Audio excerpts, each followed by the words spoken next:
আসসালামু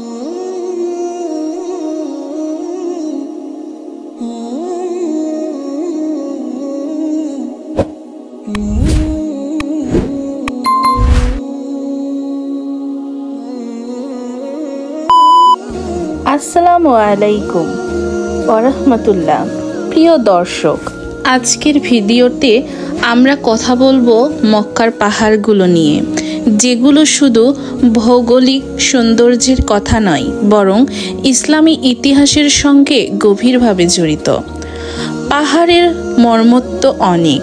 মক্কা নগরীর চারপাশে ঘেরা অসংখ্য উঁচু নিচু পাহাড় দিয়ে এই পাহাড়গুলো যুগে যুগে আল্লাহর অসীম কুদরতের নিদর্শন হয়ে দাঁড়িয়ে আছে। মক্কার পাহাড়ের গুহাগুলোতে বসেই প্রিয় নবী মুহাম্মদ সাল্লাল্লাহু আলাইহি ওয়াসাল্লাম আল্লাহর ইবাদতে মগ্ন হতেন। এখানেই প্রথম কোরআন নাজিল হয়েছিল।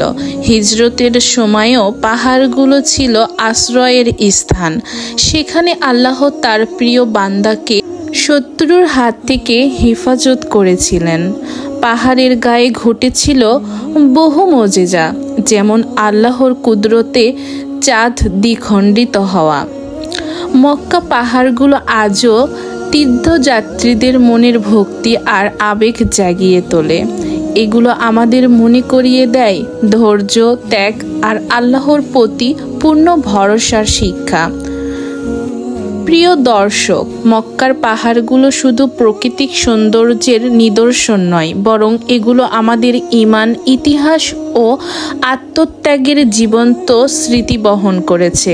আল্লাহ আমাদের সবাইকে এই পাহাড়গুলোর কাছ থেকে দেখার এবং মক্কার পবিত্র ভূমিতে যাওয়ার তৌফিক দান করে দিন। আসসালামু আলাইকুম ওয়া রাহমাতুল্লাহি ওয়া বারাকাতুহু।